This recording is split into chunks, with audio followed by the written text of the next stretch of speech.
इस कथा के माध्यम से हम आपको बताएंगे कि हमारे आपके जीवन में ईश्वर का संबंध कब से और कहाँ तक और कैसे है।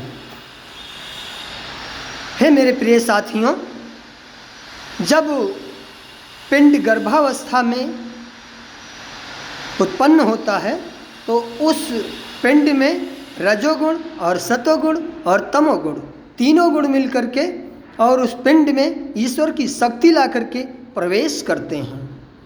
और जब वो ईश्वर की शक्ति ला करके प्रवेश हो करते हैं तो पिंड ईश्वर की शक्ति होने के कारण, उस पिंड में जाने के कारण पिंड व्याकुल होने लगता है और व्याकुल होने लगता है और वो ईश्वर की शक्ति प्रार्थना करने लगती है कि हे प्रभु, हे मेरे ईश्वर, आप अपने से मुझे दूर भेज तो रहे हैं, पर संसार में मैं जा कर के और किस प्रकार से अपना जीवन व्यतीत करूँगा और किस प्रकार मुझे सुख सुविधा प्रदान होगी और किस प्रकार से आपको निहारूंगा। हे प्रभु, तो जब इस प्रकार की भावना से जीव व्याकुल होता है और इस प्रकार की पुकार करता है तो प्रभु जो है जीवात्मा को गर्भावस्था में दर्शन देते हैं और कहते हैं कि वत्स जाओ और इस संसार में तुम मेरे 6 देवताओं के माध्यम से परिपूर्ण रहोगे और नाना प्रकार के सुखों का भोग करोगे। पर जीव कहता है कि हे प्रभु, मैं आपके 6 देवताओं के माध्यम से तो परिपूर्ण रहूँगा और नाना प्रकार के सुखों का भोग करूँगा, पर हे मेरे नाथ, हे मेरे ईश्वर, आप ये बताइए कि मैं ये कैसे पहचानूँगा कि मेरा ईश्वर कहाँ है और क्या उसका आकार है, क्या उसका स्वरूप है, मैं ये कैसे निहारूंगा, मैं तो वहाँ जन्म लेकर के और भूल जाऊंगा। तो भगवान उस समय जीव के 10 हाथ की उंगलियों पर और 10 पैर की उंगलियों पर शंख और चक्र के निशान छाप देते हैं और कहते हैं कि वत्स, मैं तुम्हें शस्त्र चिन्ह प्रदान करता हूँ। संसार में जा कर के और तुम जितने भी कर्म करोगे, जिस प्रकार की यात्रा करोगे, जिस प्रकार की यात्रा करोगे और जिस प्रकार के कर्म समर्पित करते रहोगे, मैं तुम्हें उनका प्रत्यक्ष संसार में फल प्रदान करता रहूँगा। मेरे प्रिय साथियों, अब आप देखें कि जैसे आप अपने जेब से पैसा निकालें तो उस पैसे में आपके पैसे में उंगली लगी और उंगली लगी और उंगली में भगवान का दिया हुआ निशान है। शंख का होगा या चक्र का होगा, 2 ही निशान हैं, क्योंकि 2 ही शस्त्र धारण किए थे वो।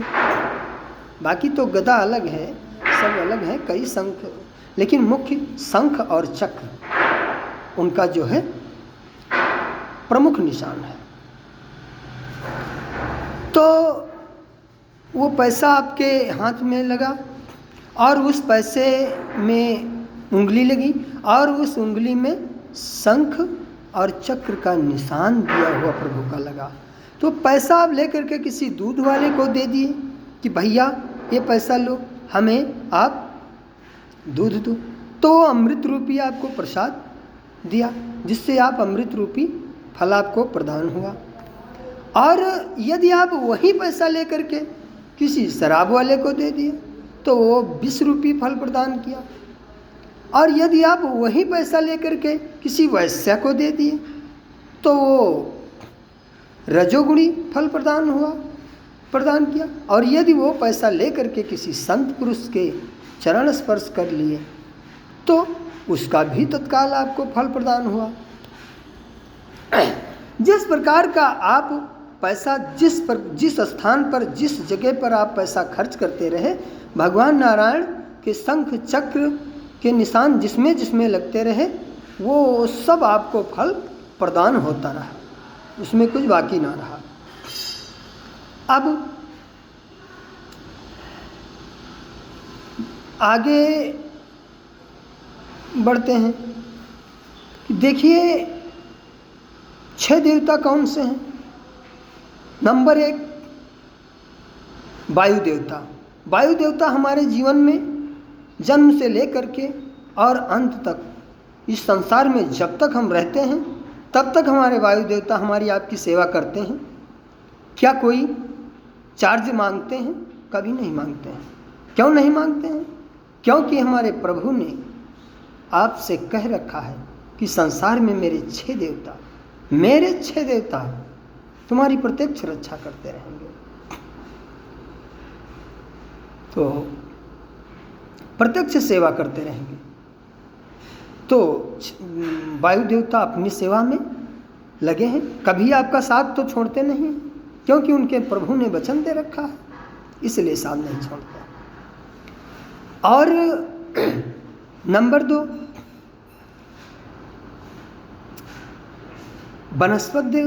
वनस्पत देवता हमारे आपके लिए खाने पीने के लिए नाना प्रकार समय समय पर फल फूल इत्यादि सब उपलब्ध कराते हैं, उपजाते हैं, जिनके माध्यम वनस्पत देवता समय समय पर गेहूँ चावल सबका जो है उत्पाद इस पृथ्वी पर करते हैं।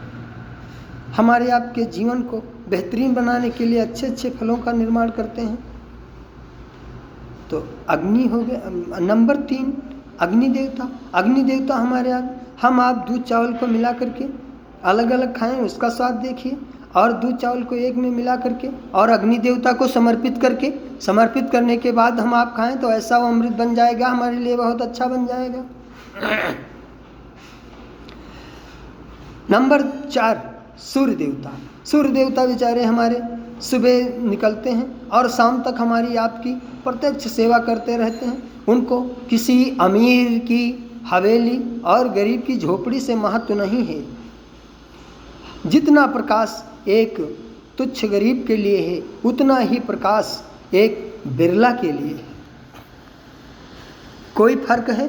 और हम आप क्या करते हैं? गरीब है उसको अपने पास नहीं आने देते हैं, उसको अपने पास नहीं बिठाने देते हैं। यदि कोई रिश्तेदार है और गरीबी से जूझ रहा है, हम आप उसके पास नहीं जाते हैं, उसका हाल नहीं पूछते हैं। और कोई पूछता है कि ये आपके कौन हैं, तो हम आप कहते हैं ये मुझे मालूम नहीं है। गरीबी में सब साथ छोड़ दे, पर हमारे सूर्य देवता कभी साथ छोड़ते हैं, क्योंकि चाहे आप जितना गरीब हो जाएं, आपका साथ नहीं छोड़ सकते हैं। नंबर 5, हमारे पृथ्वी देवता, हम आप कितना भी चलते हैं, लेकिन हमारे पृथ्वी देवता अपने ऊपर हमारा आपका हर प्रकार का भार वहन करते हैं और हर प्रकार से हमारे आपकी व्यवस्था में रहते हैं, हर प्रकार से हमको आपको सुरक्षित रखते हैं। अग्नि। नंबर 6, जल देवता बेचारे हमारे जीवन में चाहे जितना हम उनको स्नान करने से लेकर कितना काम आते हैं। वो कभी कुछ कहते हैं कि बेटा बाथरूम में मुझे मत फेंको, बेटा मुझे केवल मंदिर ही में ले जाओ। आपके ऊपर निर्भर है आप कैसे उन्हें उपयोग करते हैं। इस प्रकार के हमारे 6 देवता प्रत्यक्ष बेचारे सीधे साधे और भगवान के दिए हुए वचनों का पालन करते हैं। और हम आप लोग क्या करते हैं कि समाज में भेदभाव पैदा करते हैं, ऊंच नीच करते हैं, किसी को अलग बैठाते हैं तो किसी को पास बैठाते हैं। ऐसा नहीं करना चाहिए। अपने भक्ति से भगवान की महिमा के प्रकाश से सबको प्रकाशित करना चाहिए। जिस प्रकार से एक सूर्य पूरे ब्रह्मांड को प्रकाशित करता है, उस प्रकार से आप के सामने यदि आ रहा है कि कोई बहुत गरीब व्यक्ति है और यदि आपके मार्ग में, यदि आपके संबंध में है, यदि कुछ है, तो आप उससे भागे नहीं, आप उससे ज्ञान दीजिए, प्रभु से जुड़ने का और प्रभु की भक्ति का ज्ञान दीजिए। हे मेरे प्रिय साथियों, एक कहावत है कि बनी के चेहरे पे लाखों निसार होते हैं और बनी जब बिगड़ती है तो दुश्मन 1000 होते हैं। हजारों यार होते हैं जब पैसा पास होता है और छूट जाता है मुसीबत में जो रिश्ता खास होता है। ये मेरे प्रिय साथियों, इतना आप ध्यान रखें। हम आप देखिए, मेरे 6 देवता भगवान के दिए हुए 6 देवता हैं, जो वो हमारे आपके जीवन में कितना महत्वपूर्ण चरित्र वर्तते हैं, कितना महत्वपूर्ण कार्य बरतते हैं। और हम आप क्या करते हैं? अगर विधायक जी के लड़के की शादी है या सांसद जी के पोते का बर्थडे है तो हम आप कपड़ा लेकर के जाएंगे वी-मार्ट से, अनेकों प्रकार के अच्छे VIP शोरूमों से। और जब मेरे भगवान को वस्त्र अर्पित करते हैं तो कलावा तोड़ करके और वस्त्र समर्पित हो गए। और फिर कहते हैं कि भगवान मेरी सुनते नहीं। अरे भगवान क्यों नहीं सुनते हैं? भगवान तो आपको प्रत्यक्ष देख रहे हैं, लेकिन आप कलावा तोड़ करके भगवान को करते हैं तो भगवान कलावा से काफ़ी अधिक आपको फल प्रदान करते रहते हैं। और जिस दिन आपके भावना हो जाएगी कि जिस प्रकार का सम्मान हम एक मुख्यमंत्री का करेंगे, एक प्रधानमंत्री का करेंगे और अपने बच्चे का करेंगे और अपने काफ़ी पौरुखी रिश्तेदार का करेंगे, उससे काफ़ी अधिक सम्मान हम अपने जीवन में प्रत्येक अपने ईश्वर का करेंगे। जिस दिन आप ये सोच जाएंगे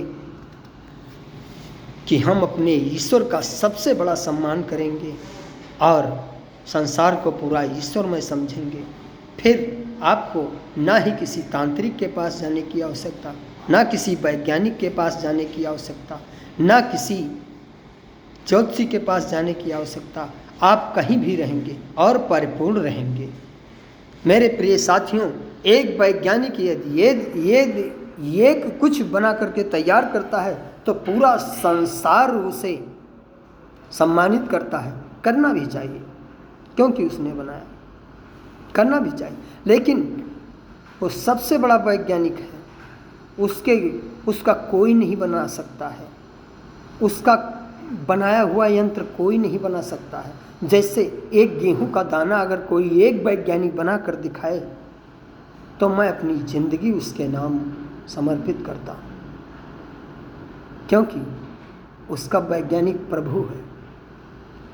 एक चावल, एक धान का दाना ऊपर भूसी पिन्होकर दिखाए, एक मसूर का दाना उस पर भूसी पिन्होकर दिखाए और उसको पेड़ में लगा दिखाए, क्या कोई वैज्ञानिक ऐसा कर सकता है? नहीं कर सकता है। सब सिस्टम अलग अलग। सबसे बड़े वैज्ञानिक को याद करिए और उसके बाद में संसार में सबका सम्मान करिए।